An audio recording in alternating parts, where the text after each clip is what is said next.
নমস্কার বন্ধুরা, আশা করি সকলেই ভালো আছেন। আজকে বাজারের মতন মুচমুচে কলার চিপসের রেসিপি শেয়ার করব। আবার শুনেই বুঝতে পারছেন কতটা মুচমুচে এই কলার চিপস তৈরি হয়েছে। খুব সহজে আপনারা বাড়িতে এটা বানিয়ে নিতে পারবেন। কলার চিপস বানানোর জন্য প্রথমে আমি এখানে দুটো কাঁচা কলা নিয়ে নিয়েছি। কাঁচা কলাও নিতে পারেন, আবার কাঁচা কলা যখন একটু পাকা পাকা হয়ে যায়, মানে শক্ত থাকবে কিন্তু একটু হলদেটে ভাব, সেই কলাটাও নিতে পারেন। কাঁচা কলাটা ভালো করে খোসা ছাড়িয়ে আমি ধুয়ে নিয়েছি।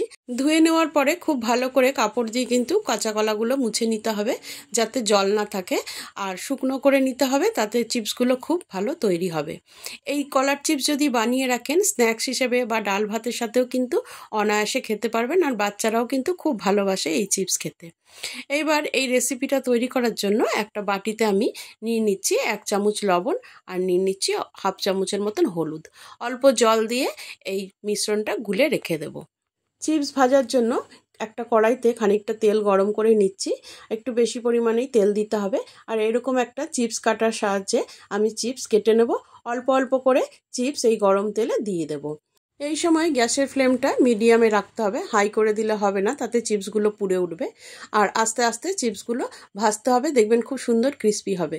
খানিকক্ষণ ভাজার পরে আমি 1 চামচের মতন এখানে নুন আর হলুদের যে মিশ্রণটা গুলে রেখেছিলাম সেটা দিয়ে দিলাম। তাতে চিপসগুলো খুব ক্রিস্পি হবে আর একটু নোনতাটে খেতে হবে, দেখবেন খুব ভালো লাগবে। একটা কালার আসে হলদেটে, একদম বাজারের মতন হয়। এইভাবে আপনারা চিপস ভাজুন, দেখবেন খুব সহজেই বাড়িতে কলার চিপস বানিয়ে নিতে পারবেন।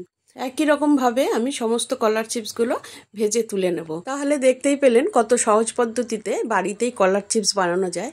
যদি ভালো লাগে একটা লাইক করবেন, বন্ধুদের সাথে শেয়ার করতে ভুলবেন না। আমার চ্যানেলে নতুন বন্ধু হলে সাবস্ক্রাইব করে পাশে থাকার অনুরোধ রইল।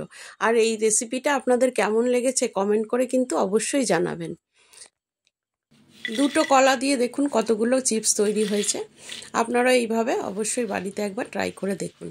আজ তাহলে এই পর্যন্ত, আবারও দেখা হবে অন্য কোনো রেসিপির ভিডিও নিয়ে। সবাই সুস্থ থাকবেন, ভালো থাকবেন, নমস্কার।